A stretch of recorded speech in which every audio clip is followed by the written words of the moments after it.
அருட்பெரும் ஜோதி அருட்பெரும் ஜோதி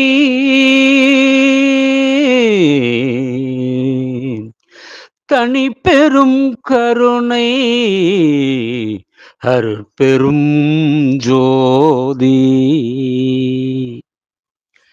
கண்ணில் கலந்தான் கருத்தில் கலந்தான்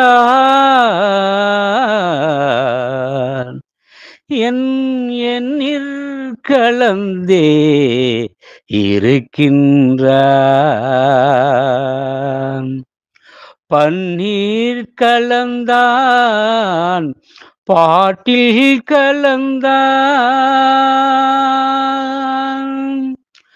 உயிரில் கலந்தான் கருணை கலந்து. அனைவருக்கும் உயராய்வு வேல் அலைவரிசையின் அன்பு வணக்கம்.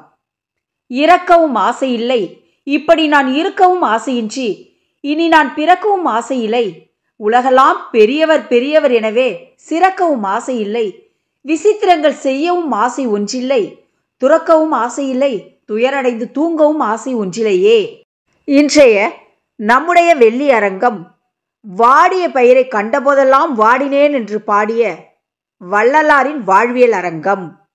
இவ்வரங்கத்திலே சென்னை மீனம்பாக்கம் ஆமா ஜெயின் கல்லூரி தமிழ்துறை உதவி பேராசிரியர் முனைவர் தா ராஜீவ்காந்தி அவர்கள் வள்ளலாரின் வாழ்வியல் என்ற தலைப்பில் நம்மிடையே சிறப்பான ஒரு உரை நிகழ்த்துகிறார். கேட்டவுடன் இசைந்து நமக்காக சிறப்பான உரை நிகழ்த்தியிருக்கும் முனைவர் தா ராஜீவ்காந்தி அவர்களுக்கு நம் அலைவரிசையின் சார்பாக அன்பானதொரு வணக்கத்தையும் நன்றியையும் தெரிவித்துக் கொள்வோம்.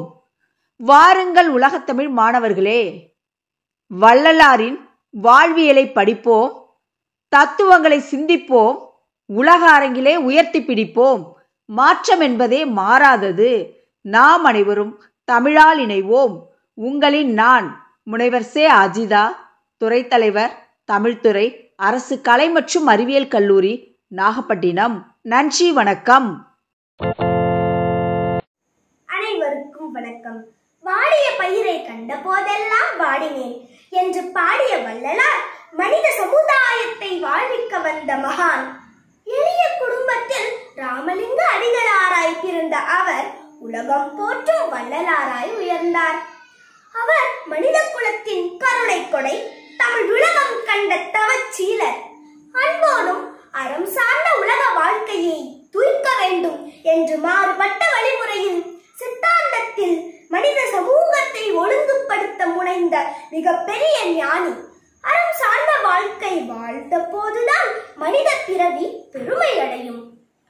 உயிர்களிடத்தில் அன்பு வேண்டும், உயிர்களிடத்தில் வேற்றுமை இல்லை என்றார்.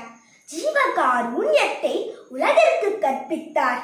ஏழைகளின் பசிப்பிணி நீங்க 1870ஆம் ஆண்டு எரியூட்டப்பட்ட சமையல் அடுப்பு இன்றும் அணையாத கோடான கோடி மக்களின் பசியை நீக்கிக் கொண்டே இருக்கிறது.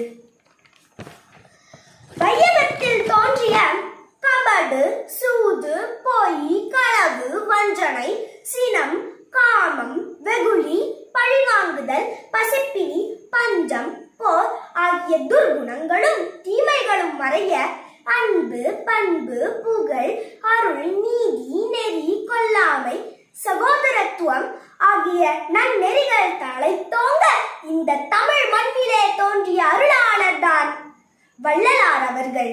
அவர் நமக்கு ஊட்டிய நன்னெறிகள் மனித மனதில் அமைதியும் வாழ்வின் மகிழ்ச்சியையும் உலகின் செம்மையும் விளைவிக்க கூடியதாகும். இந்த அருமையான நிகழ்ச்சியை ஏற்பாடு செய்திருக்கும் நாகப்பட்டினம் அரசு கலைக்கல்லூரி தமிழ் உயர் ஆய்வுத்துறை தலைவர் முனைவர் அஜிதா அவர்கள் மற்றும் வேளாண் கட்டளையின் சார்பில் அனைவரையும் இந்த வள்ளலார் அரங்கத்திற்கு வருக வருக என வரவேற்கிறோம். வாருங்கள் உறவுகளை, காணொலிக்கு செல்வோம். நான் உங்கள் அமிர்தினி. நன்றி, வணக்கம். அறிவை விரிவுசை அகண்டமாக்கு விசால பார்வையால் விழுங்கு மக்களை என்ற பாரதிதாசனின் வரிகளோடு தோழமைகளுக்கு உயராய்வு வேல் அலைவரிசையின் அன்பு வணக்கங்கள்.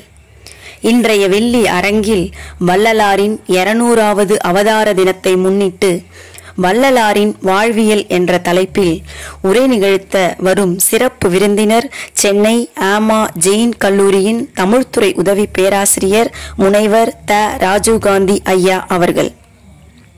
ஐயா அவர்கள் புதுமை புரட்சித்துறவி வள்ளலார் பாடல்களில் சமூக சீர்திருத்தங்களும் மாற்றங்களும் என்ற தலைப்பில் முனைவர் பட்டம் பெற்றவர்.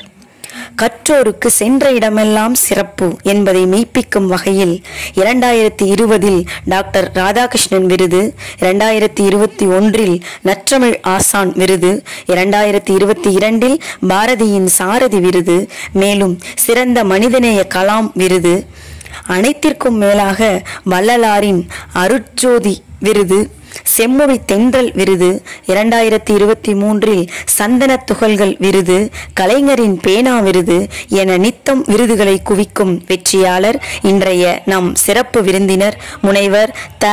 ராஜீவ்காந்தி ஐயா அவர்களை உரையாற்ற அன்போடு அழைக்கிறோம். உரையை கேட்டு மகிழ்வோம், பயனடைவோம். வாருங்கள் தோழமைகளே.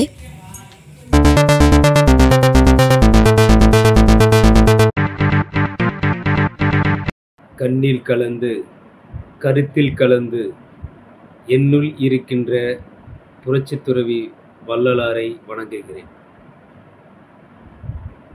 அருட்பெரும் ஜோதி தனிப்பெரும் கருணை, அருட்பெரும் ஜோதி தனிப்பெரும் கருணை.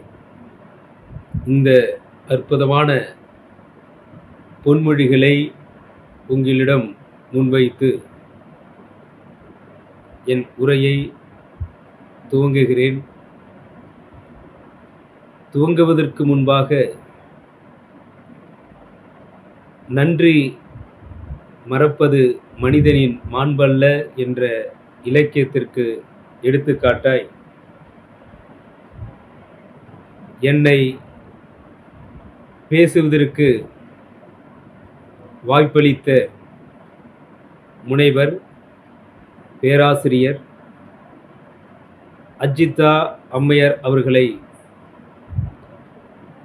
இந்நேரத்தில் நன்றி கூற கடமைப்பட்டிருக்கிறேன். எதற்காக நன்றி கூற வேண்டும், எதற்காக அவரை இந்த காணொளி மூலம் அவருக்கு இந்நன்றி என்று சொன்னால், தொலைபேசியில் தொடர்பு கொண்டு வள்ளலார் வாழ்வியல் என்ற தலைப்பில் பேசுங்கள்,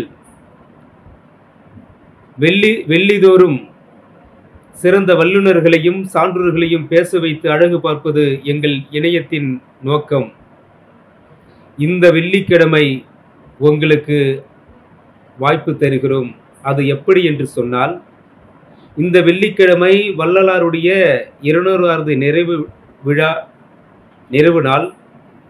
அந்த நாளில் வள்ளலார் பிறந்த இந்த அக்டோபர் மாதத்தில், வள்ளலார் பிறந்த தமிழ் மாதமாகிய புரட்டாசி மாதத்தில் எனக்கு வாய்ப்பை ஏற்படுத்தி கொடுத்த உங்களுக்கு நான் எப்பொழுதும் நன்றி சொல்ல கடமைப்பட்டிருக்கிறேன். அது யாருக்கும் அமையாது, எனக்கு இயற்கை கொடுத்த கொடை என்றுதான் கருதுகிறேன். தொலைபேசியில் தொடர்பு கொண்டு வள்ளலாரை பற்றி சிந்தியுங்கள், வள்ளலாரை பற்றி பேசுங்கள் அப்படி என்று சொல்லி அம்மையார் அவர்கள் அற எண்ணத்தோடு அன்போடு அந்த பேசிய பேச்சு என் காதுகளில் இன்னும் இருக்கிறது. அந்த ஓசை மென்மையான குரலில் வள்ளலாரை பற்றி கொஞ்சம் பேசுங்கள் என்ற கருணை உள்ளத்தோடு என்னை அழைத்தார். அதற்காக நான் வள்ளலார் என்றால் ஒப்புக்கொள்வேன். பேசிய அந்த பேச்சுக்களும் என் மனதை கவர்ந்தது. இவர் சமூக பணியோடு தமிழ் பணியும் ஆற்றிக்கொண்டிருக்கிறார், ஆசிரியர் பணியோடு அறப்பணியும் செய்து கொண்டிருக்கிறார். ஆசிரியர் பணி அறப்பணி, அதற்கே உன்னை அர்ப்பணி என்று சொல்வார்கள் நம் ஆசிரியர் இனத்தில். அந்த அளவில் நீங்கள் அறப்பணியோடு ஆசிரியர் பணியை செய்து கொண்டிருக்கிற உங்களை தலை வணங்குகிறேன், உங்களை பாராட்டுகிறேன். தலைப்பு வள்ளலார், வள்ளலாரின் வாழ்வியல். வள்ளலார் வாழ்வியல் என்பது என்ன? அவர் வருவிற்ற தினம் முதல் ஜோதியாக மாறிய தினம் வரை செய்த அற்புதங்களை உங்களிடம் நான் பகிர்ந்து கொள்ள விழைகிறேன். முதலில் அவருக்கான கொள்கை முழக்கத்திற்கான விளக்கத்தை தந்து என் சொற்களை பதிவிட விரும்புகிறேன். அருட்பெரும் ஜோதி என்ற முதல் வார்த்தை, முதல் வாசகம். அதை எதை வணங்க சொல்லுகிறார், எதை முதலில் முன்னிறுத்துகிறார் என்றால் ஜோதியை முன்னிறுத்துகிறார். அந்த ஜோதி வடிவில்தான் ஒவ்வொரு மனிதனும் வணங்க வேண்டும். இதுதான் ஏற்க வழிபாடு. இதுதான் எந்த ஒரு மனிதனையும், எந்த ஒரு சமூகத்தையும், எந்த ஒரு சமயத்தையும், எந்த ஒரு ஜாதியையும், எந்த ஒரு இனத்தையும் புண்படுத்தாத ஒரு வழிபாடு எது என்று சொன்னால் அது ஜோதி வழிபாடுதான் என்ற ஜோதியை முதலாவதாக முன்னிறுத்திருக்கிறார். ஜோதி வழிபாட்டின் மூலமாக உனக்கு எது கிடைக்கும் என்று சொன்னால் அருள் கிடைக்கும் என்று இரண்டாவதாக பதிவு செய்திருக்கிறார். அருள் என்பது என்ன? அருள் பெரும் ஜோதி என்று சொல்லுகிறார். அந்த ஜோதி வடிவு மூலமாக, ஜோதியை வணங்குவதன் மூலமாக உனக்கு மனிதா உனக்கு அருள் கிடைக்கும். அது எப்படிப்பட்ட அருளா? சிறிய அருளா, இல்ல நடுத்தரமான அருளா? இல்லை, பெரிய அருள் கிடைக்கும். அருள் பெரும் ஜோதி என்ற முதல் வாசகம் வைத்ததே ஒவ்வொரு மனிதனும் இது புரிந்து கொள்ள வேண்டும். ஒரு நோக்கம் என்ன? எல்லா சாதாரண மனிதர்களும் அருளாளராக இருக்க வேண்டும்.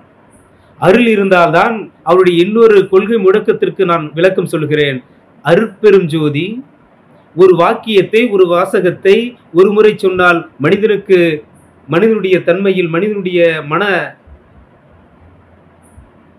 மன அளவில், உளவியல் தத்துவத்தில் ஒரு முறை சொன்னால் அது அதிகமாக சென்று விடாது என்பதற்காக அடுக்குமொழியாக எடுத்துக்கொள்ளலாம். இல்லை, இன்னொரு முறை சொல்லுகிற பொழுது திடமாக மனதில் பதிய வேண்டும் என்பதற்காக அருட்பெரும் ஜோதி, அருட்பெரும் ஜோதி என்று 2 முறை சொல்லி வள்ளல் பெருமான் அடுத்ததாக சொல்லுகிறார் தனி பெரும் கருணை அருட்பெரும் ஜோதி. இந்த அருட்பெரும் ஜோதி 3 வாசகமாக இடம்பெற்றிருக்கிறது. ஆனால் 2 தான் அருட்பெரும் ஜோதி, தனிப்பெரும் கருணை. அருட்பெரும் ஜோதி, அருட்பெரும் ஜோதி சொல்லுகிற போது மனதில் நீங்காத இடம் பிடித்து விடுகிறது ஒரு வாசகம். அவரை போலவே அவர் வாசகமும் நீங்காம இடம் பிடித்திருக்கிறது. தனிப்பெரும் கருணை என்பது எதற்காக வள்ளலார் அதை சொல்லுகிறார் என்று சொன்னால், வள்ளலாருடைய பாடல்களை, வள்ளலாருடைய சிந்தனைகளை பல கண்ணோட்டத்தில், பல பார்வையாளர் மத்தியில், பல அறிஞர்கள் மத்தியில் ஆய்வு செய்யலாம். அவர் தனிப்பட்ட முறை, தனிப்பட்ட ஒரு உரிமை.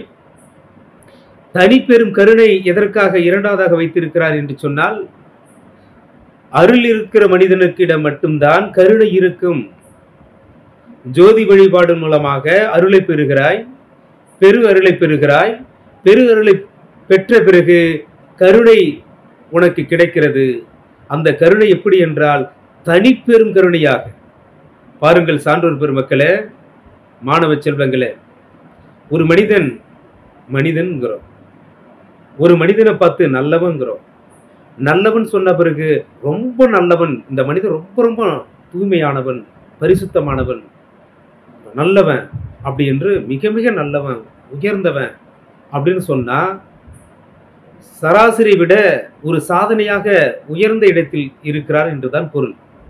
அந்த அடிப்படையில் கருணை இருந்துவிட்டால் அந்த கருணை எப்படி இருக்க வேண்டும் என்றால் தனிப்பெரும் கருணையாக, தனித்துவம் வாய்ந்த கருணையாக. தனிப்பெரும் கருணை என்பது கருணை வந்துவிடும். அந்த கருணை சாதாரண கருணை அல்ல, தனித்த அடையாளத்தை கொண்ட தனிப்பெரும் கருணையாக. ஒரு வகுப்பறையில், நானும் ஆசிரியர், தமிழ் ஆசிரியர் என்பதற்காக சொல்லுகிறேன், ஒரு வகுப்பறையில் 2 மாணவர்கள் ஆசிரியர் மனதில் நீங்காத இடம் பிடிப்பார்கள். ஒரு மாணவன் 80க்கு மேல் மதிப்பெண் எடுக்கிற மாணவன் தனித்துவமாக காணப்படுவான். 0 மதிப்பெண், 2 மதிப்பெண் எடுக்கக்கூடிய அந்த படிக்காத மாணவனும் அந்த ஆசிரியர் மனதில் இடம் பிடித்து விடுவார். படிப்பு வைப்பதற்காக அந்த இடம் பிடித்து விடுவார். அதே போன்றுதான் தனித்துவத்தை காண்பதற்காக தான் அந்த கருணை எப்படி இருக்க வேண்டும், தனிப்பெரும் கருணையாக, தனித்து இயங்கக்கூடிய கருணையாக ஒரு மனிதனுக்கு இருந்துவிட்டு என்று சொன்னால் உலகில் எந்த ஒரு ஏற்ற தாழ்வுகளும், உலகில் சமரசம்தான் இருக்கும். இந்த அருளையும் கருணையும் ஒரு மனிதனிடம் மனதில் நீங்காத இடம் பிடித்து விட்டால், சான்றோர் பெருமக்களே, உலகத்தில் பசிப்பிணியை அறுத்து விடலாம். உலகத்தில் வேற்றுமை இல்லாத உலகமாக மாற்றிவிடலாம். உலகத்தில் ஜீவகாருண்யம் உள்ள மனிதனாக மாற்றிவிடலாம். ஜீவகாருண்யம் என்பது என்னவென்று சொன்னால், சான்றோர் பெருமக்களை, கேட்டுக்கொண்டிருக்கிற மாணவ செல்வங்களே, இங்க வள்ளலார் எதற்காக இங்கே நம் தமிழகத்திற்கு வருகை தந்திருக்கிறார் என்று சொன்னால், எல்லோரும் பிறந்தோம், ஆனால் வள்ளலார் மட்டும்தான் வருவிக்க உற்றவர். பிறப்பது வேறு, வருவிக்க உற்றவர் வேறு. பிறத்தல் என்பது தாய் வயிற்றில் சராசரியாக பிறந்து விடுவோம், அதை பிறந்து இறந்து விடுவோம். ஆனால் இவருடைய கொள்கை, இவர் வருவிக்க உற்ற நோக்கமே உலகத்தை சன்மார்க்க மனிதர்களாக மாற்ற வேண்டும் என்ற நோக்கத்தோடு எல்லா உயிர்களிடத்தும் மனிதன் அன்பு செலுத்த வேண்டும் என்பதற்காகத்தான் மனிதனை பாற்று ஜீவகாருண்ய தத்துவத்தை முன்மொழிந்தார். ஏனென்று சொன்னால், மனிதன்தான் சிந்திக்கக்கூடியவன், மனிதன்தான் அந்த சொல்லை தான் சொல்லக்கூடிய கொள்கையை மனிதனிடத்து கொண்டு சேர்ந்தாதான் பிற எல்லா உயிர்களிடத்தும் கருணை வைப்பான், எல்லா உயிரிடத்தும் இரக்கம் காட்டுவான். அதனால்தான் ஒரு உலகத்தை மாற்றக்கூடிய ஒரு வல்லமை வாய்ந்த சக்தி யாரிடம் என்று சொன்னால், விலங்குகளிடமோ தாவரங்களிடமோ வேற எந்த ஒரு சக்தியிடம் இல்லை, மனிதனிடம் மட்டும்தான் இருக்கிறது என்பதற்காகத்தான் அவர் மனிதனை சமூகத்தில் சென்று எல்லா சராசரி மனிதனிடம், உயர்ந்த மனிதன் முதல் சராசரி மனிதன் வரை தன்னுடைய கொள்கை முழக்கத்தை எல்லா மனிதனுடைய மனங்களில் தூவினார். அதனால்தான் இவர் வள்ளலாராய் வாழ்ந்து கொண்டிருக்கிறார். இவருடைய வாழ்வியல், வள்ளலார் வாழ்வியல் என்ற தலைப்பில் காலம் காண்பது என்றால், அவருடைய வாசகத்திற்கு நான் விளக்கம் தந்துவிட்டேன். அது மட்டுமல்ல, ஒரு மனிதன் ஒரு இயக்கத்தை கட்டுகிற பொழுது கொள்கையை வைப்பார்கள். இவரும் வாழையடி வாழையாக வந்த திரு கூட்ட மரபில் வந்தவர் என்பதற்காக சித்தர் மரபில் வந்தார். சித்தர் என்று 18 சித்தர்களில் இவர் ஒரு சித்தர் என்று நாம் கூறிக்கொண்டிருக்கிறோம். ஆனால் நான் சொல்வது, என் அடிமனிதிலிருந்து சொல்லுவது, சித்தர்களிடமிருந்து எழுத்துக்களையும் அந்த அவருடைய கொள்கைகளையும் அருப்பாவில் ஏதினாலும் சித்தருக்கும் இவருக்கும் தனித்துவமான ஒரு கொள்கை இருக்கிறது. சித்தர்கள் என்றாலே அறிவர், எதையும் ஆழ்ந்து அறிந்தவர் என்று பொருள். ஆனால் ஆழ்ந்து அறிந்தவர் சமூகத்தோடு கலந்து பேசிட மாட்டார். மனிதர்களை கண்டு தூர விலகி குகையில் இல்ல தனித்துவமான ஒரு இடத்தில் இருந்தால் அவருடைய தியானம் மூலமாக அடைந்ததை மக்களிடம் சொல்லிவிட்டு செல்வார்கள், வருட ஒரு முறை வந்து. ஆனால் சமூகத்தை கடந்தவர்கள் சித்தர் என்றால் சமூகத்தோடு கலந்தவர் வள்ளலார். கடந்தது என்பது சமூகத்தை பிடிக்கவில்லை, கடந்தது என்று குகையில் வாழ்வது. கலந்தது என்பது சித்தர் சென்றாலும் அந்த மரபில் வந்த நாமும் கடந்தால் இந்த சமூகத்தை யார் தூக்கி நிறுத்துவது?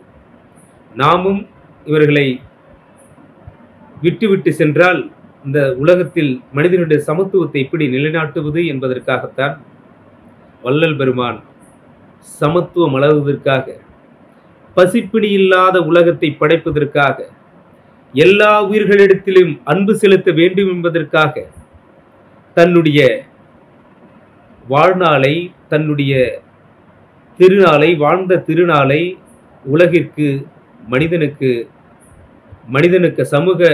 தமிழ் சமூகத்திற்கும் தன்னை ஒப்படைத்தவர். இவருடைய கொள்கையும் சித்தர் கொள்கைதான். அது மட்டுமல்ல, மூவேந்தர்களுடைய கொள்கையும் கொடிகட்டி, கொடிகளை நிலைநாட்டி, கொள்கைகளை நிலைநாட்டிதான் ஆட்சி புரிந்தார்கள். மூவேந்தர்களுடைய கொடிகள் சேரனுக்கு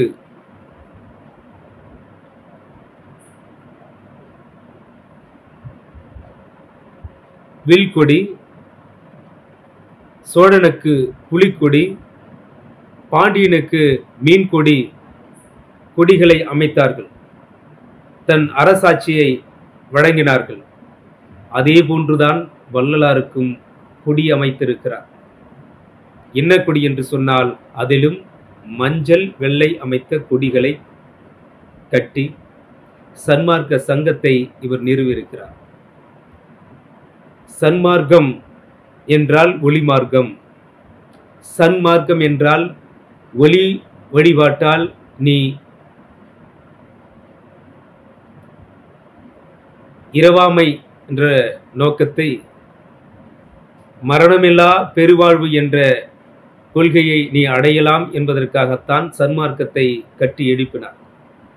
சன்மார்க்கத்தை எல்லோரும் அடைந்துவிட முடியாது விரைவில். சன்மார்க்கம் என்பது முதலில் தன் மனதையும் உடலையும் சுத்தமாக வைத்துக் கொள்ளுதல். புலால் வேறிருக்கணும், கொல்லாமை கொன்றதை தின்னாமை என்பது வள்ளலாருடைய கொள்கை. அப்படி தவறான பாதையில் செல்லக்கூடியவர்கள் வள்ளலார் ஏற்றுக்கொள்ள மாட்டார், வள்ளலாருடைய சன்மார்க்க சங்கத்தில் நீடித்து இருக்க மாட்டார் என்பது நிதர்சனமான உண்மை. அந்த அடிப்படையில் வள்ளல் பெருமான் எதற்காக தமிழகத்தில் வருவிக்க உற்றார் என்று சொன்னால், 1823 ஆண்டு இவர் பிறக்கிறார். இந்த 23 அக்டோபர் 5ஆம் தேதி வருகிற பொழுது 200 நிறைவு செய்து 201வது ஆண்டில் அடியெடுத்து வைக்கிறார்.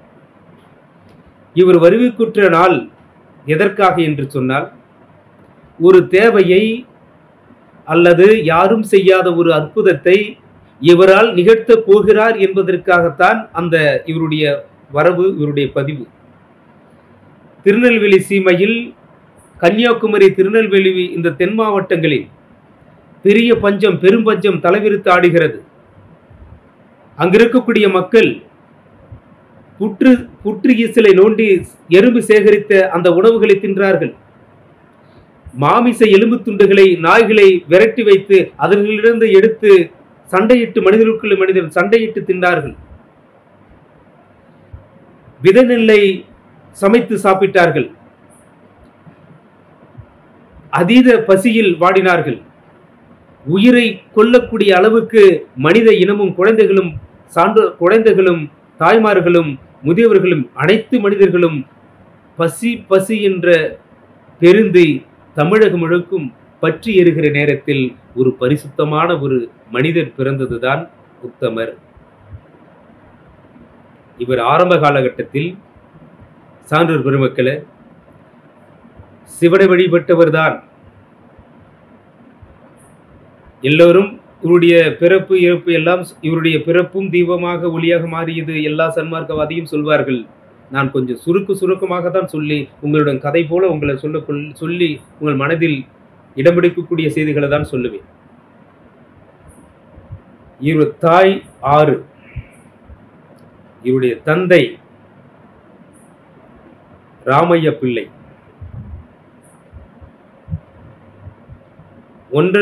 ஒரு மனைவியை திருமணம் செய்து கொள்கிறார். நோய்வாய்ப்பட்டு 5 மனைவிகள் இறந்துவிட 6வது மனைவியை திருமணம் செய்து கொள்கிறார். இந்த 6வது மனைவிக்கும் வள்ளலாருக்கும் கொள்கைக்கும் பொருத்தமாக இருக்கிறது. வள்ளலாருடைய தாய் 6, நாம் தாயாக போற்றி வணங்கக்கூடிய அருப்பாவும் திருமறையும் 6 என்பதை உங்களிடம் பதிவு செய்ய கடமைப்பட்டிருக்கிறேன்.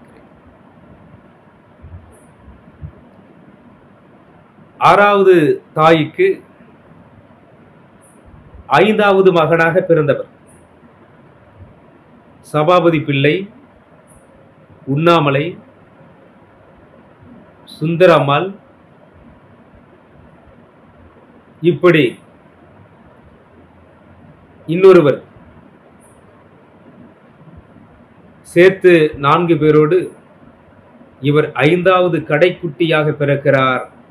கடைக்குட்டியாக பிறந்த இந்த வரிவுக்கு உற்ற இந்த மாமனிதர் கடைசி சமூகத்தை திருத்துவதற்காக பிறந்திருக்கிறார் என்று பொருள். அந்த கருமையில் வாழ்ந்து கொண்டிருக்கிற அந்த கருப்பு சமூகத்தை திருத்த வந்த ஒரு ஜோதி வடிவம்தான் வள்ளலார். வள்ளலார் ஒரு சாதாரண மனிதன் அல்ல. வள்ளலார் வறுமையில் வாடியவர். அது சாதாரணம், அது சராசரி மனிதன். இவர் புரட்சிகர சிந்தனையால், இவர் எழுதிய எழுத்துக்களால் ஒரு சான்றோராக மலர்ந்திருக்கிறார், வாழ்ந்து கொண்டிருக்கிறார் என்பதுதான் ஒரு சரித்திரம். இவர் 6 திருமுறைகளை படைத்தார்.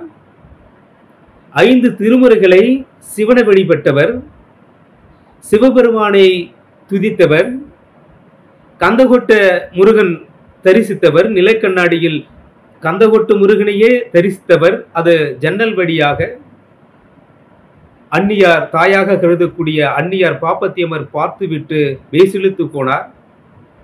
இப்படி ஒவ்வொரும் ஒரு அற்புதம்தான் இவர் வாழ்வில். இப்படி ஆன்மீக பாதையில் சென்ற வள்ளல் பெருமான் திடீரென்று அதிரடி பாதையில், அதிரடி என்பது போர் அல்ல, அதிரடி என்பது பசிப்பினி போக்குவது, அதிரடி பாதை என்பது சமத்துவத்தை மலர செய்வது, அதிரடி பாதை என்பது எல்லா உயிர்களையும் தன் உயிராக பாவிப்பது. எந்த ஒரு மனிதன் பிறர் உயிரை தான் உயிராக நினைக்கிறானோ, எந்த ஒரு மனிதன் பிறருடைய உணர்வுகளை தான் உணர்வாக நினைக்கிறானோ, அவன்தான் மனிதரில் புனிதராக இருக்கிறார், மாற முடியும். அவர் வாழ்ந்தவர் நம் வள்ளலார். அப்படி வாழ்ந்தவர் நமது வள்ளலார் அவர். அதனால்தான் வள்ளல் தலையேழு வள்ளல், இடையேழு வள்ளல், கடையேழு வள்ளல் என்று நான் படித்திருக்கிறோம். யாருக்கும் 6 விகுதி போடாமல் தனக்கு மட்டும்தான் வள்ளலார் என்ற மக்களால், சான்றோர்களால் அழைக்கப்படக்கூடிய ஒரு உத்தம தோற்றம்தான், ஒளி வடிவானவர் தான் நம் வள்ளலார். வள்ளல் என்பது பசிப்பினை போக்குவது மட்டுமல்ல, அருளையும் கொடுத்த அந்த வள்ளலார், கருணையும் கொடுத்தவர் வள்ளலார், எல்லாரையும் தன் உயிர் போல் நேசிக்க கொடுத்ததால் அவர் வள்ளலார். எல்லோரையும் கீழ் எது மேலெது என்று பாராமல் மனிதர் என்ற போர்வையில் மனிதன் மட்டும்தான் இந்த உலகத்தில் ஒரே ஒரு இனம் என்று வாதிட்டவர் வள்ளலார். ஜாதியால் மதத்தால் பிளவுபட்டு இருக்கிற பொழுது மனிதன் எப்படி மலரும், ஜீவகாரணி எப்படி மலரும்? பிறர் கண்ணீர் வருகிற பொழுது தான் கைகள் தானாக சென்று அவன் கண்ணீரை துடைக்கிற பொழுதுதான் நீ வள்ளலாராக மாறுகிறாய். ஆனால்தான் 1823ஆம் ஆண்டு பிறந்த வள்ளலாருடைய இந்த பிறப்பு 200 ஆண்டு கடந்தும் சான்றோர் பெருமக்களால் இன்னும் பல உருவங்கள் மாறலாம். இந்த உலகம் உள்ளவரை, கடல் உள்ளவரை, இந்த உலகம் எதுவெல்லாம் கடைசியாக வற்றி போகுமோ அது உள்ளவரை வள்ளலாருடைய கொள்கை வளர்ந்து கொண்டே இருக்கும்.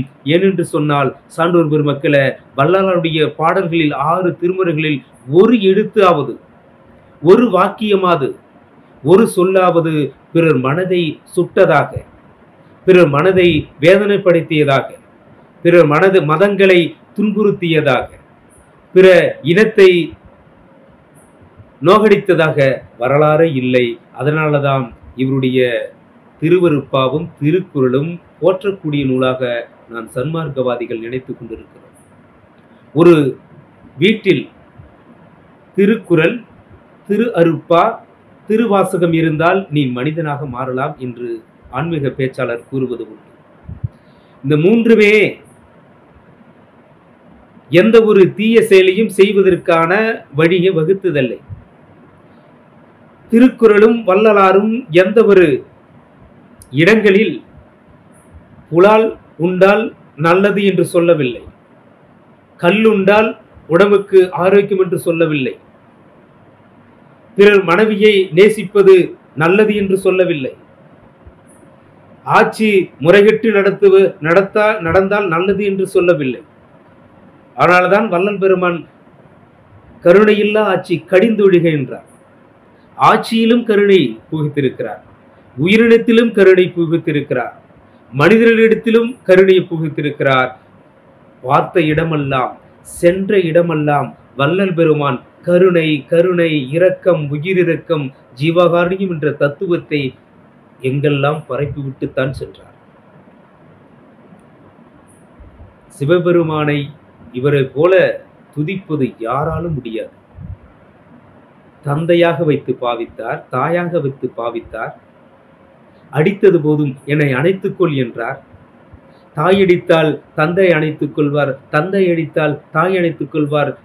எனக்கு இரண்டும் நீயாதான் இருக்கிறாய், என்னை அடித்தது போதும் அணைத்துக்கொள் என்று சொல்லுகிறார்.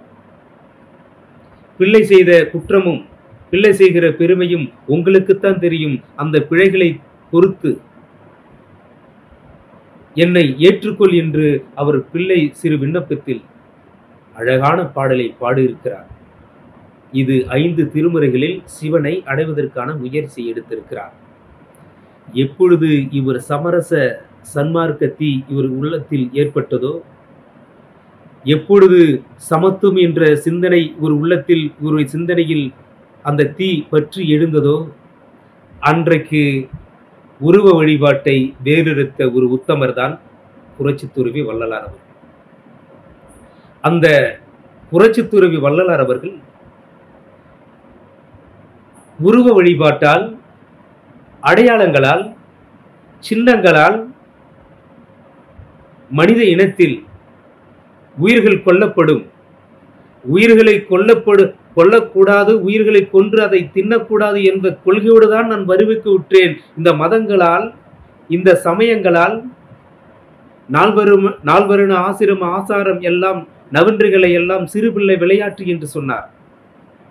4 வருடம்தான் இருந்தது. 4 வருட ஆசிரம ஆச்சாரம் முதலாய் நவீன்றகளை எல்லாம் சிறு பிள்ளை விளையாட்டு. இது போலியானது சொல்லல. ஒரு பிள்ளையிடம் ஒரு பொருளை கொடுக்கும் பொழுது, ஒரு பிள்ளை விளையாடுகிற பொழுது, இந்த பிள்ளை ஒரு சின்ன பிள்ளை விளையாடுறதெல்லாம் நீ பெருசா எடுத்துக்கிறாயே, இது உனக்கு நியாயமா இருக்கிறதா என்று பெரியவர்கள் சொல்வது உண்டு. அதே போன்று 4 வருடங்களும் அடையாளங்களும் யாரு வகுத்தார்களோ அது சிறு பிள்ளை விளையாட்டு என்று யார் மனதையும் நோகாமல் சொன்ன ஒரு உத்தமர் தான். சிவனை சொல்லவில்லை, இஸ்லாமியத்தை சொல்லவில்லை, கிறித்துவத்தை சொல்லவில்லை. ஏதோ ஒரு சமயம் 4 வருடம், அந்த 4 வருடத்தில தான் ஏற்றத்தாழ்வு இருக்கிறது. இந்த 4 வருடமும் சிறுபிள்ளை விளையாட்டு என்று கருணையோடு தன் எதிர்ப்பை வெளிப்படுத்திய உத்தமர் தான் நம்மளுடைய வள்ளலார் அவர்கள். இந்த வள்ளலாரை இப்பொழுது சிந்தித்து கொண்டிருக்கிறதே நம் சிறப்பு. வள்ளலாரை போற்று கொண்டிருப்பதே நம் பிறவி பெரும்பயன். அததான் சொல்லுவார் காரைக்கிழமையார், பிறவாமை வேண்டும் பிறப்புண்டேல் உன்னை மறவாமை வேண்டும் சொல்லுவார். நானும் சொல்லுகிறேன், என்னை மனிதனாக்கிய வள்ளலாரே, என் மனிதனாக நான் முயற்சி செய்து மனிதனாக முழுமையாக இல்லை. எந்த ஒரு மனிதனும் அப்படி இல்லை. மனிதன் என்பது வள்ளலாறு தான் மனிதரின் புனிதர். நாம் அவருடைய பாதையை பின்பற்றி நடந்து கொண்டிருக்கிறோம். எந்த ஒரு மனிதனும் முழுமையடைந்து விட்டால் இங்கு வாழ்வதற்கு தகுதி இல்லை, தனித்துவமாக சென்று விடுவோம். ஆனால் முயற்சி செய்து கொண்டிருக்கிறேன் என்று சொன்னால் அது அவர் போட்ட அந்த கொடை, அந்த பரிசுதான் நான் வாழ்ந்து கொண்டிருக்கிறேன். என்னை மனிதனாக மாற்றியது வள்ளல் பெருமான். அதனால்தான் இந்த பிறவாம வேண்டும் மரணமில்லா பெருவாழ்வு, அதுதான் காரைக்கிழமையார் பிறவாமை என்றார். அதை வள்ளல் பெருமான் மரணமில்லா பெருவாழ்வு என்றார். அப்படி இன்னொரு பிறவியில் பிறந்தாலும் அங்கே காரைக்கிழமையார் சிவனை பார்த்து உன்னை மறவாமல் வேண்டும் என்று சொன்னால், சன்மார்க்கவாதிகளாக இருக்கக்கூடிய அன்பர்களும் அந்த சன்மார்க்க சங்கத்தில் இருக்கக்கூடிய கொள்கைகளை ஆய்வு செய்து என்ற ஆய்வு மனம் என்ற அடிப்படையிலும் நான் சொல்லுகிறேன், அப்படி ஒன்று பிறந்தால் அங்கேயும் வள்ளலாரை மறவாமல் இருக்க வேண்டும் என்று தான் சொல்லுகிறேன். சான்றோர் பெருமக்களே, திருவருப்பா 6 திருமுறைகளையும் படிப்பதற்கு உங்களுக்கு நேரமில்லை என்று சொன்னாலும், இது போன்ற என்னை போன்று பேசக்கூடிய அந்த வள்ளலாருடைய கொள்கையை பிடித்திருக்கக்கூடிய கொள்கைவாதிகளுடைய பேச்சுகளை கேட்டு, செவிகளில் கேட்டு, கற்றலின் கேட்டல் நன்றென்று சொல்லுவார்கள். அதை கேட்டாலே போதும், உங்கள் காதுகளில் சொற்கள் விடாது, கருணை விடும். உங்கள் காதுகளில் ஏதோ ஒரு சத்தம் விடாது, அது அகிம்சை, ஜீவகாருண்யம் சொல் உங்கள் மனதில் சென்று நீங்களும் புனிதராக மாறிவிடுவீர்கள். நான் 2012ஆம் ஆண்டு வள்ளலாரை தலைப்பிட்டு முழுநேர முனைப்பட்டமாக ஆய்வு செய்தேன். ஆய்வு செய்கிற பொழுது அப்பொழுது 27 வயதில் ஆய்வு செய்கிற ஒரு சராசரி மனிதனாக இருக்கக்கூடிய நானும் எல்லா ஆசைகளும் இருந்தது. எல்லா சாப்பிட்ட அந்த தவறான உணவுகளும் நானும் சாப்பிட்டேன். தவறான உணவுகள் தான் சொல்லுகிறேனே தவிர அந்த சொல்லை சொல்வதற்கு கூட நான் கூசுகிறது. தவறான அந்த உணவுகளை சாப்பிட்டேன். என்னை எழுத விடவில்லை. அதுதான் சக்தி. நான் எப்பொழுது சைவனாக மாறினேனோ, எப்பொழுது வள்ளலார் கொள்கையை முழுமையாக கடைபிடிக்க ஆரம்பித்தேனோ, அப்பொழுதுதான் 5 இயல்களை பிரித்து எழுத ஆரம்பித்தேன். என் எழுதுவதற்கு வழிகளை விரைவாக அமைத்து கொடுத்தவர் வள்ளலார். இது எனக்குள் நடந்த நம்பிக்கை. 4 ஆண்டுகளில் முனைவர் பட்டம் பெற்றேன். அதன் பின்பு இன்றமும் 13 ஆண்டுகள் ஆகிக்கொண்டிருக்கிறது. இன்றமும் சைவனாக சன்மார்க்கவாதியாக வாழ்ந்து கொண்டிருக்கிறேன். சைவம் என்பது இல்ல, சன்மார்க்கவாதியாக வாழ்ந்து கொண்டிருக்கிறேன். இப்படி என்னை மாற்றியது வள்ளலார்.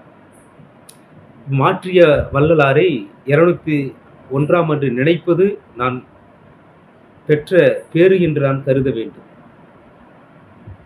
இவரை பள்ளியில் சேர்க்கிற பொழுது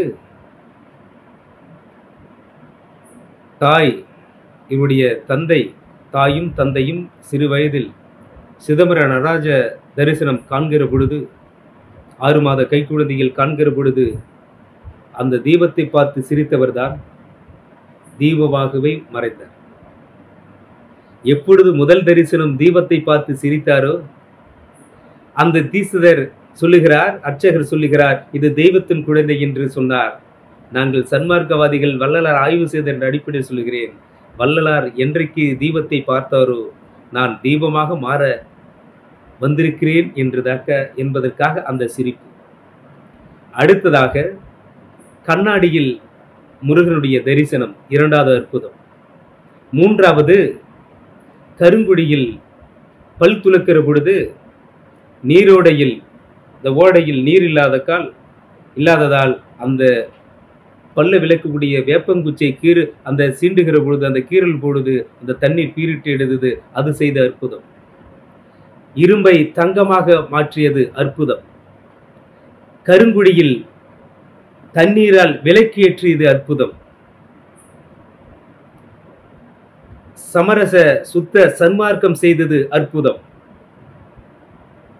சமரச சுத்த சன்மார்க்க சங்கத்தில் சமரச சுத்த தர்ம சாலை என்று அமைத்தது 1867, அது அற்புதம். சன்மார்க்கம் 1865 தோற்றுவிக்கிறார். சங்கமைத்து ஒரு கட்டடத்தை அமைத்து தானே உணவு பரிமாற முடியும்.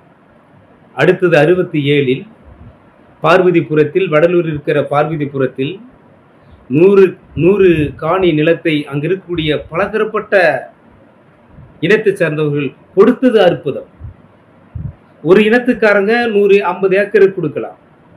ஆனால் அங்கிருந்து கலவை செய்கிற பொழுது பல இனத்தை சேர்ந்தவர்கள், பல ஜாதியை சேர்ந்தவர்கள் இவர் உருவத்தை பார்த்து, இவர் முகத்தை பார்த்து, இவர் கண்களில் இருக்கக்கூடிய கருணை பார்வையை பார்த்து, இவர் நடந்து செல்லக்கூடிய அந்த அடக்கமான அந்த நடையை பார்த்து, இவர் உலகத்தில் எந்த தீமையும் செய்யவில்லை, நன்மை செய்ய வந்த ஒரு புனிதன். ஆகையால் இவருக்கு 100 ஏக்கர் என்ன, 100 காணி என்ன, எல்லாத தமிழ் நிலப்பரப்பை இவர் கொடுக்கலாம். அந்த நிலப்பரப்பை வைத்து எல்லோருக்கும் நன்மை செய்யத்தான் போறார் என்று நம்பி அங்கிருக்கிற பார்வதிபுரம் மக்கள் தன் வாழ்ந்த அந்த நிலங்களை, தனக்கான சொந்த நிலங்களை இவர் சன்மார்க்க சங்கத்திற்கு கொடுத்ததனா அற்புதம். படித்து நான் மேசிலித்து போனேன். ஒரு புனிதருக்கு 100 காணி நிலங்களை தானமாக வழங்கி சன்மார்க்க சங்கத்தை கட்டி இந்த உலகத்திற்கு சன்மார்க்கத்தை பரப்புங்கள் என்று சொல்வதற்கு மனிதருக்கு ஒரு எண்ணம், ஒரு நல்ல எண்ணம் வேண்டும். அந்த எண்ணத்தை மனிதர்களுக்கு தோன்றியது என்று சொன்னால் தோன்ற வைத்தவர் வள்ளலார். அது செய்தது அற்புதம். அதுதான் செய்த மாபெரும் அற்புதம். இன்னமும் 100 ஏக்கர் 100 காணி நிலங்களில் வருட வருடம் ஜீவ தரிசனம் ஜோதி தரிசனம் செல்வதற்கு நான் செல்லுவேன். அப்பப்போ மனது கஷ்டமா இருக்கும் பொழுது அங்கே செல்லுகிற பொழுது அந்த பரந்த நிலப்பரப்பில் அழகாக தாமரை வடிவில் அந்த கோவில் இருக்கும். எதற்கு என்று சொன்னால், தாமரை மலர் இருந்தால் எப்படி ஒரு மலர்ச்சியோ அதே போன்று மனிதன் மலர்ந்து இருக்க வேண்டும். பிறருக்காக வாழ வேண்டும். பிறரை துன்புறுத்தக்கூடாது. முகமலர்ச்சியோடு பிறரை சந்திக்க வேண்டும். அப்படி என்று அமைத்தவர்தான் நம்முடைய வள்ளல் பெருமான். அது செய்தது அற்புதம். அடுத்ததாக சன்மார்க்கம், தருமச்சாலை, சித்தி வளாகம், மேட்டூரில் சித்தி வளாகம் அமைத்தது ஒரு அற்புதம். பாருங்கள், சன்மார்க்கத்து வருகிறேன். சன்மார்க்கம் என்றால் ஒளி மார்க்கம். சன் என்றால் ஒளி, சன் என்றால் சூரியன், சன் என்றால் ஒளி. ஒளி மார்க்கத்தின் மூலமாகத்தான் உயர்வு தாழ்வில்லாத நிலையாக வாழ முடியும் என்பதற்காக சன்மார்க்கத்தை நிறுவினார். நிறுவதற்கு காரணம் என்றால், ஒரு வழிபாட்டால் வேற்றுமை வருகிறது, ரத்தாறு ஓடுகிறது. என் சாமி பெரியது, உன் சாமி சிறியது, உன்னுடைய தெய்வம் தான் பெரியது, என்னுடைய தெய்வம் தான் சிறியது அப்படின்று போர்க்குளம் அந்த சமூகத்தில் போரில்லாத ஒரு சண்டையில்லா ஒரு சமூகம் படைக்க வேண்டும் என்று சொன்னால், மனிதர்களை ஒளி வழிபாட்டு மூலமாக, சிறுதெய்வ வழிபாட்டு மூலமாக அந்த 3 உயிரினங்களை பலியிடுகிறார்கள். சிறு தெய்வங்கள்லாம் சிறு தெய்வ கோயில்கள்லாம் வெங்கோயில் என்ற வெறுமையான கோயில் என்று புறந்தள்ளுகிறார். ஆனால் தான் சன்மார்க்க சங்கத்தை கட்டி அவர் ஒரு கொள்கை வைக்கிறார். புலால் உண்பவர்கள் அகவனத்தார் அல்ல, அவர் புறவனத்தார் என்று புறந்தள்ளுங்கள் என்று சொல்லுகிறார். சொல்லுகிற பொழுதே இறக்கப்பட்டு அவர்களும் வந்தால் உணவு மட்டும் வழங்குங்கள், பசிப்பினி ஆற்றும் பேரரை மட்டும் செய்யுங்கள், அவரை ஏற்றுக்கொள்ளாதீர்கள் என்று இன்னொரு கருணையும் வைத்த ஒரு உத்தமர் தான் வள்ளலார். யாராகினும் வாருங்கள், உணவு அருந்துங்கள். நீ சன்மார்க்கவாதியாக மாறணுமா? உயிர் கொலையும் புலைப்பசியும் உடையவர்கள் எல்லாம் உறவனத்தார் அல்ல. ஒரு பாடல். உயிர் கொலையும் புலைப்பசியும் புலைப்புசிப்பும் உடையவரெல்லாம் உறவனத்தார் அல்ல, அவர் புறவனத்தார். அவர்களுக்கு உணவு மாத்திரமே கொடுங்கள் என்று சொன்னவர் தான் வள்ளல் பெருமான். அப்படிப்பட்ட வள்ளல் பெருமான் இந்த வாசகத்தை பார்த்த தந்தை பகுத்திரு பகலும் தந்தை பெரியார், இவருடைய தத்துவம், இவருடைய கொள்கை என்னை ஈர்த்தது. 4 வருட ஆசிரம ஆசாரம் நவின்றுகளை எல்லாம் சிறுபிள்ளை விளையாற்றி அந்த பாடலை பாடிய பின்புதான் தந்தை பெரியாருக்கு இவர் ஒரு உத்தமர். நான் பகுத்தறிவு சிந்தனை பரப்புவதற்கு வள்ளலாருடைய சன்மார்க்க தீபத்தில் இருந்தால் அந்த தீப்பந்தத்தை நான் எடுத்துக்கொண்டேன் என்று தன் வாதத்தை, தன்னுடைய கருத்து முன்மொழிந்தவர் பகுத்தறிவு பகலவன் தந்தை பெரியார். தீபம் தந்தை பெரியாரால் ஒரு தீப்பந்தம் ஆகியிருக்கிறது. இரு தீபத்தால், ஒரு ஒளியால் சமூகத்தை சமநிலைப்படுத்த வந்தவர். இவருடைய பாட்டை படித்த பின்பு தந்தை பெரியாருக்கு சமூகத்தில் இருக்கக்கூடிய ஏற்றத்தாழ்வால், பிறருடைய மனிதனை ஒடுக்கப்பட்டவன் என்று சொல்லி, அவர் அடிமைவாதி என்று சொல்லி அவன் மனங்களை நோகடிக்கிறார்களே, அவர்கள் எப்படி மனிதனாக மாற முடியும்? எல்லாரும் சமமும் இருந்தால் தானே தமிழகம் மட்டுமல்ல உலகத்தில் உள்ள மனிதர்கள் எல்லாம் சமம். இதற்கு எதிரா என்று சொன்னால் அது கடவுள்தான். ஆனால்தான் தந்தை பெரியார் கடவுளை மற மனிதனை நினை என்று சொன்னார். ஆனால் வள்ளல் பெருமான் ஒளி வழிபாட்டை மேற்கொள்ளுங்கள், சன்மார்க்கத்தை கடைபிடியுங்கள். சன்மார்க்கம் என் மார்க்கம் இறப்பொழிக்கும் சன்மார்க்கம் என்று சொன்னார். ஏன் சன்மார்க்கத்தை இவர் தூக்கி பிடித்தார் என்று சொன்னால், இவர் காலகட்டத்தில் 18-19ஆம் நூற்றாண்டு காலகட்டத்தில் எல்லாவற்றும் தலைவிரித்தாடியது. அப்பொழுது எழுந்த இவருடைய வாசகம், இவருடைய கொள்கை முழக்கம்தான் ஜாதியிலே, மதங்களிலே, சமய நெறிகளிலே, சாத்திர சந்தடிகளிலே, கோத்திர குப்பையிலே, ஆதியிலே அபிமானித்து அலைகின்ற உலகில் என்று வாதத்தை, அந்த ஏற்றத்தாழ்வுக்கான வேறு இருக்கக்கூடிய அந்த வாசகத்தை முன்மொழிந்தார்.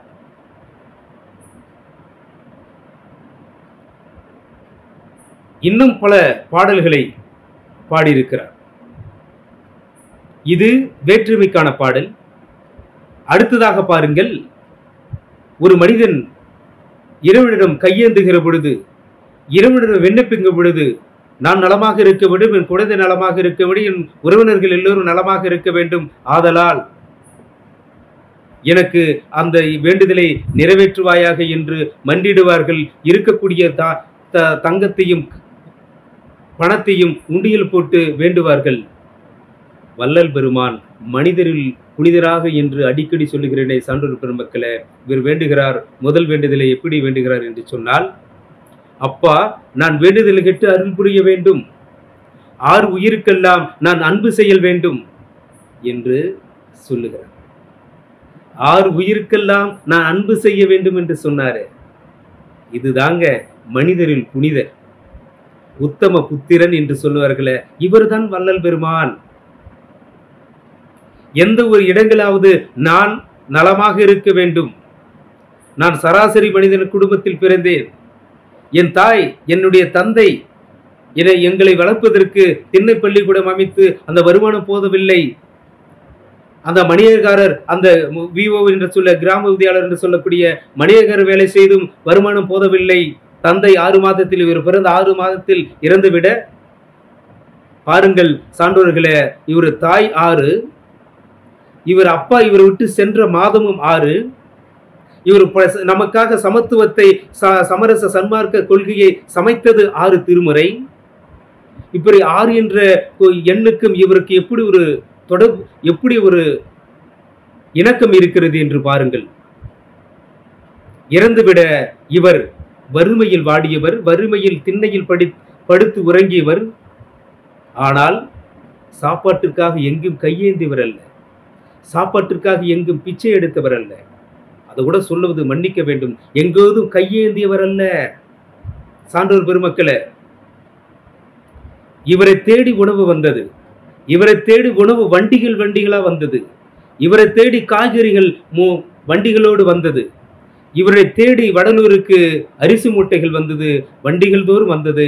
விருதாச்சலம், அங்க இருக்கக்கூடிய நெய்வேலி, விருதாச்சலம், உளுந்தூர்பேட்டை, இப்படி அங்க இருக்கக்கூடிய எல்லா மனிதர்களும், நிலச்சுவாந்தர்களும் காய்கறி தோட்டத்தில் இருந்த காய்கறி மூட்டை மூட்டையாக, நெல்லுகளை அரிசியாக்கி மூட்டை மூட்டையாக வண்டியில் ஏற்றுக்கொண்டு அங்கு ஆராவரம் செய்து போகிற திருவிழா போன்று சத்தமிட்டு கொண்டே போட்டு அங்க அன்னதானத்துக்கு வழங்கியிருக்கிறார் என்று சொன்னால், அவர் என்றைக்கு 1867 பற்ற வைத்து அந்த மனிதர்களுடைய எல்லாம் ஏழை எளிய மனிதனுடைய வயிற்றில் இருக்கக்கூடிய பசிப்பினை போக்க வேண்டும் என்பதற்காக பற்ற வைத்தார் அந்த நெருப்பு. 156 ஆண்டுகாலம் கடந்தும் இன்னும் எரிந்து கொண்டிருக்கிறது. 156 ஆண்டுகாலம் நெருப்பு எரிகிறது, ஆனால் ஏழைகளுடைய பசி நெருப்பை அணைத்து கொண்டிருக்கிறது. இதுதான் அற்புதம். எனக்கு பிடித்த ஒரு அதிசயங்கள், அற்புதங்களில் எது என்று சொன்னால், 1867ஆம் ஆண்டு ஏற்றி வைத்த அந்த அணையா அடுப்பு இருக்கிறதே, ஏழைகளுடைய பசி நோய் என்ற அந்த நெருப்பை அணைப்பதற்காக ஏற்றிய நெருப்பு இன்னும் எரிந்து கொண்டிருக்கிறது. சன்மார்க்கவாதிகள், வள்ளலாரை முடிமையாக ஏற்றுக்கொண்டவாதிகள் அந்த நெருப்பை இன்னும் கனிந்து கொண்டே எரிந்து கொண்டே ரசமும் சாதமும் வடிப்பதற்காக பின்பற்றி கொண்டிருக்கிறார்களே, அதுதான் வள்ளலார் செய்த மிகப்பெரிய அற்புதம். 7 திரைச்சீலை மனிதனுடைய 7 எண்ணங்களை போக்கி ஜோதி வழிபாட்டை அடைய வேண்டும் என்பதற்காகத்தான் 7 திரைச்சீலை. மனிதனுடைய பற்று, ஆசைகள், பொறாமை, அழுக்கான எண்ணங்கள் 7 இருக்கிறதாக சொல்லுகிறார். இந்த 7 கடந்துதான் ஜோதி வழிபாடை அடைய முடியும். பற்றை எரிப்பது பச்சை, இப்படி ஒவ்வொன்றுக்கும் விளக்கம் தருகிறார். சான்றோர் பெருமக்களே, இந்த இணையத்தின் மூலமாக கேட்டுக்கொண்டிருக்கிற நேயர்களே, வள்ளலார் அன்பர்களே, இவருக்கும் ஒரு கரடுமுடான ஒரு மனிதனுக்கும் ஒரு பரிசோதனை, ஒரு கரடுமுடான ஒரு மனிதன் பரிசோதனை வைக்கிறார். மேட்டுக்குப்பத்தில் இவர் பசியால் உறங்கிக் கொண்டிருக்கும் பொழுது அங்கிற அப்படியே ஒரு தடி எடுத்து நடந்து கொண்டிருப்பவன் ஒரு ஆட்டுக்குட்டி கால் ஊனமாக இருந்ததை பார்த்து, ஐயோ, இந்த ஆடு கால் இல்லாமல் தவித்து நடந்து கொண்டு தத்தி தத்தி நடக்கிறதே என்று அழுகிறார். இதெல்லாம் அற்புதமான பதிவு சான்றோர்களே. வள்ளலார் அழுததை பார்த்து அங்கு இருக்கக்கூடிய முரட்டு மனிதன், கம்பீர மனிதன், முரடான மனிதன், நீங்க அழுவதால் அந்த ஆட்டுக்கு தெரியுமா, ஆடு உணருமா அப்படின்னு கேட்கும் பொழுது உடனே பாடல் பாடுகிறார். நான் உணர வைக்கிறேன். சண்டையிடவில்லை, யாரிடமும் வள்ளல் பெருமான் சண்டையிட்டதில்லை, வீண்வாதம் செய்யவில்லை. தன் சிந்தனையால், தன் அறிவால், இரக்க உணர்வால் உணர வைத்தவர் தான் வள்ளல் பெருமான். அந்த ஆட்டினுடைய ஒரு கால் ஊனமாக இருக்கிற கால் போவதற்காக பாடல் பாடுகிறார். பாடிய அந்த பாடல் முடிந்த பிறகு அந்த ஆட்டுக்குட்டிக்கு கால் சரியாகி போக தாய் ஆற்றிடம் சென்று பால் அருந்துகிற அந்த அற்புத காட்சியை அந்த மனிதன் பார்த்து மெய்சிலிர்த்து போனான். இதுதான் அற்புதம். ஒன்று, நம்ம மனம் இறங்கி இரக்கத்தோடு இருந்தால் நமக்கு எந்த ஒரு எதுவுமே நடக்காது, தீய செயல்கள் நடக்காது. என்னையும் இரக்கம் தன்னையும் படைத்தான் என்றார் வள்ளல் பெருமான். என் மார்க்கும் இறப்பொழிக்கும் சன்மார்க்கம் என்றார். நான் பெற்ற அந்த பேரை, ஒளி தேகத்தை, இந்த ஒளி உடம்பை உலக மக்களும் அடைய வேண்டும், சன்மார்க்கத்தை வாருங்கள், எல்லோரும் நீங்கள் அடைய வேண்டும் என்பதற்காகத்தான் வள்ளல் பெருமான் என்ன சொல்லுகிறார்? எல்லோரும் அடையுங்கள், எல்லோரும் ஒளி தேகத்தோடு வாழுங்கள், மரணமெல்லாம் பெருவாழ்வு அடையுங்கள், வாருங்கள் என்று சொன்னார். அப்படி சொல்லிதான் எல்லோரும் அழைத்தார். அழைத்தவர்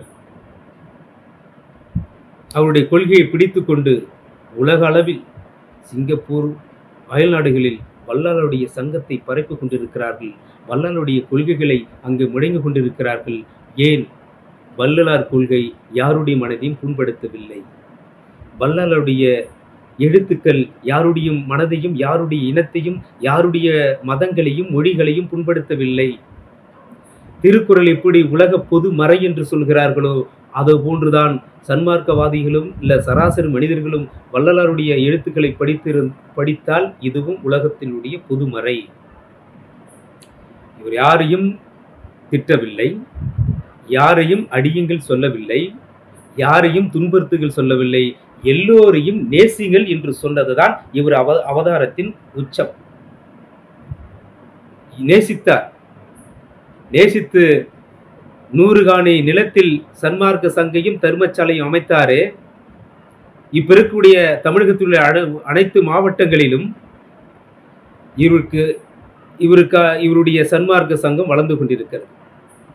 3 வேளை பசிப்புனி போக்கக்கூடிய பேரரும் புரிந்து கொண்டிருக்கிறார்கள். எல்லா அமைப்புகளையும் பட்டியலிடுவேன். ஆனால் ஒன்றே ஒன்று உங்களிடம் பட்டியலிட கடமைப்பட்டிருக்கிறேன். யார் ஒரு மனிதன் பசியால் தவிக்கிறானோ, உங்களிடம் இருக்கிற உணவுகளையோ, உங்களிடம் இருக்கக்கூடிய பொருளை அவனுக்கு கொடுங்கள். யார் அப்படி கொடுக்கிறார்களோ அவர்தான் வள்ளலாராய் வாழ்ந்து கொண்டிருக்கிறார்கள். எப்போ தோன்றுகிறதோ, எப்போ இருக்கிறதோ, எப்போ கொடுத்தீர்களோ நீங்கள் வாடும் வள்ளலார் தான். நிறைவாக ஒரு செய்தியை சொல்லி நிறைவு செய்கிறேன். சான்றோர் பெருமக்களே, வள்ளலாரும் மணிமேகலுடைய கொள்கைக்கும் ஒற்றுமை இருப்பது போல சின்ன மாற்றம் இருக்கிறது. அது நான் சொல்ல கடமைப்படுகிறேன். மணிமேகலை அம்மையார் சிறைக்கோட்டத்தை அறக்கோட்டமாக மாற்றினார். பசியில்லாத உலகத்தை படைக்க ஆசைப்பட்டவர். ஆனால் தான் சிலப்பதிகாரத்திலும் மணிமேகலும் ஒரே அந்த வாசகம் இருக்கும்.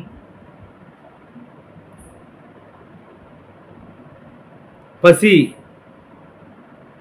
இல்லாத உலகத்தை படைக்க வேண்டும் என்பதற்காக இரட்டை காப்பியம் முன்மொழிந்தது. பசியும் பிணியும் நீங்கி வசியும் வளமும் சுரக்கன வாழ்த்து என்று வாழ்த்து பாடல் இருக்கு. அததான் 500 பாடலிலும் பசி இல்லாகுக, அறநனி சிறக்க, வேந்து பகை நனி தணிக, அல்லது கெடுக என்று அற்புதமான வாசகத்தை சொல்லியிருக்கிறார்கள். அல்லது கெடுகன, அல்லது என்பது தீமை, தீய செயல்கள் கெட்டுப்போக, அழிந்து போக கூட 500 பதிவு செய்யல, அல்லது கெடுகன்னு தான் சொல்லுது. இப்படி சித்தர்களுடைய எழுத்துக்களையும் இலக்கியத்தினுடைய பதிவுகளையும் படித்த வள்ளலார் ஒரு படி மேலே சென்று சமூகத்தில் இறங்கி ஒரு புரட்சி துறவியாக மலர்ந்தார். புரட்சி துறவியாக ஒளியாக மாறினார் என்பதுதான் ஒரு மாபெரும் அற்புதம், இறுதியான அற்புதம். வந்த வேலை முடிந்து விட்டது, கடைபிடித்தேன் கொள்வாறு இல்லை என்று சொன்னார். எல்லோரும் அந்த மரணமில்லா பெருவாழ்வு அடைய வேண்டும் என்பதற்காக தான் சொன்னார். ஆனால் யாரும் அதை அடையவில்லை. ஆனால் என் சொன்ன கருத்து ஒரு நாள் நிச்சயம் அது நிறைவேறும், என் கொள்கை ஒவ்வொரு மனிதனுடைய வடிவில் மாறும் என்று சொன்னார். இப்ப மாறிக்கொண்டிருக்கிறது.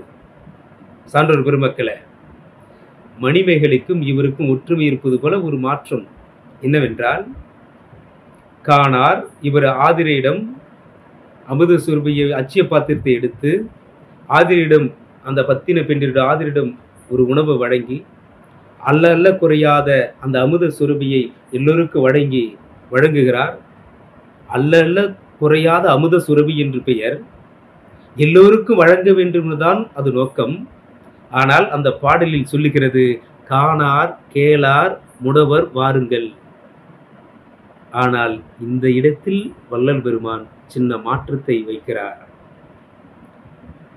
யாராக இருப்பினும் சமரச சுத்த தருமசாலைக்கு வாருங்கள், உணவு வழங்குகிறேன் என்ற ஒரு மாபெரும் புரட்சி செய்தவர். அது ஒரு அற்புதம்தான்.